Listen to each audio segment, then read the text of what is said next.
Hey guys, this is the video about investing in the market or paying off your mortgage. Let's go.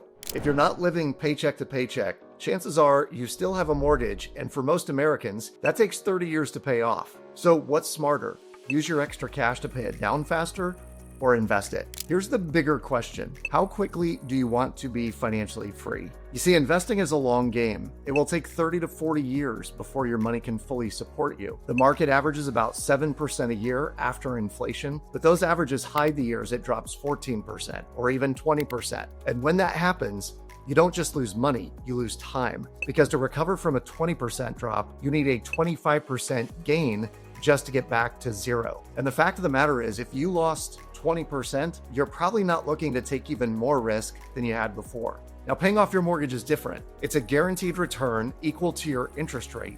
No swings, no guessing. And with every lump sum you apply towards your mortgage, you are effectively accelerating the time horizon to pay off the debt, avoiding tens of thousands in interest over the life of the mortgage with every payment. Investing, on the other hand, offers a chance at higher returns, but also the chance that your money's worth goes sideways or down for periods of time. But here's something most people miss. This isn't an either-or decision. You can pay off your mortgage faster and invest in the market. If you stick around to the end, I'll show you exactly how to do this. Hey there, I'm Adam Carroll, founder of the Shred Method, and this channel is all about making smart, strategic money moves with your home equity in the pursuit of financial freedom. Today, we're tackling one of the biggest debates I hear from homeowners. Should you use a HELOC to pay off your mortgage faster, or should you invest that money instead? I'll walk you through the pros and cons, I'll show you the real numbers, and share a strategy that could let you do both at the same time. But first, a disclaimer. Everyone will have an opinion about this topic, and it may differ from the one you're about to hear. So my request to you is listen critically.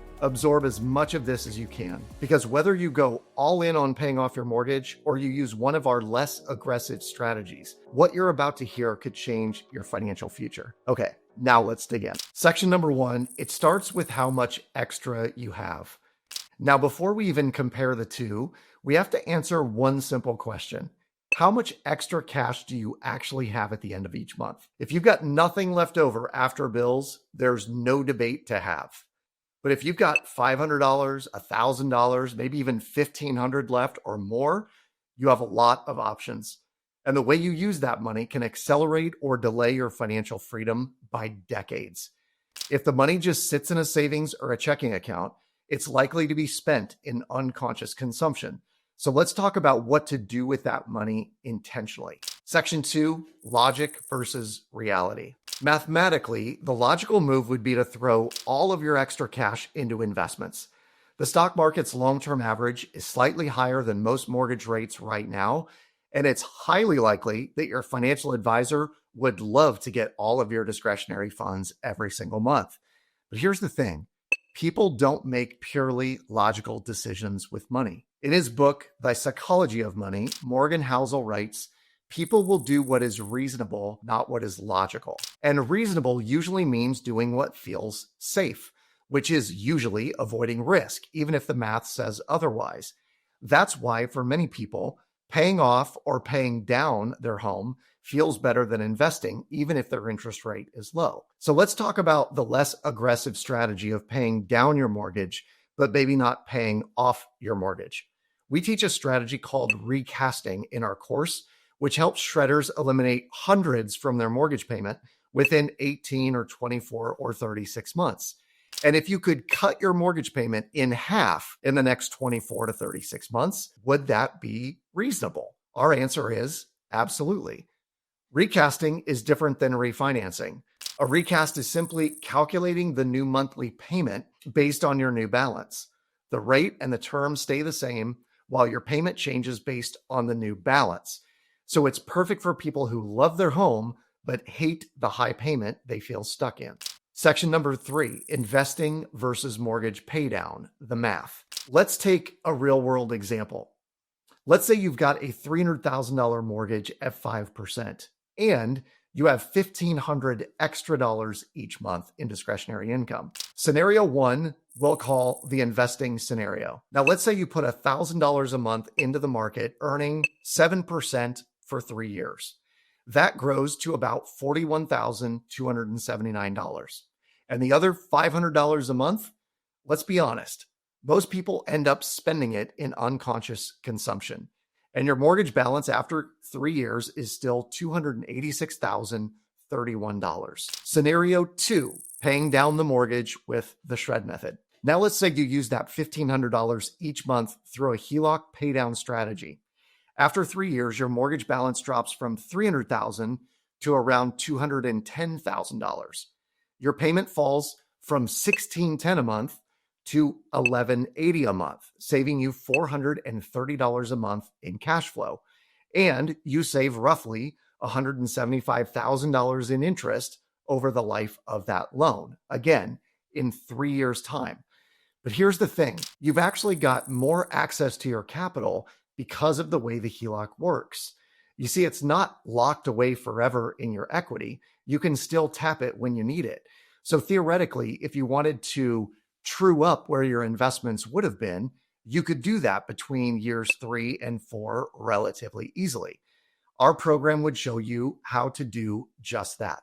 Section 4, who benefits most from paying off early? Now, there's no one-size-fits-all rule, but paying down your mortgage early makes a lot of sense if you are nearing retirement and you haven't saved enough to live fully off of your investments.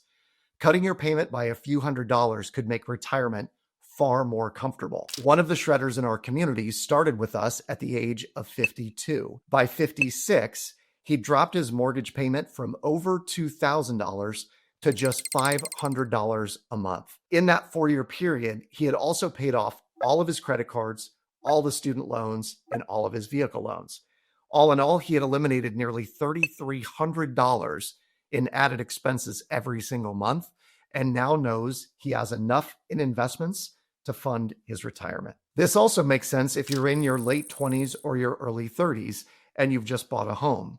You know big expenses are coming: kids, daycare, braces, cars, college. Freeing up cash flow now means you can handle those without going deeper into debt.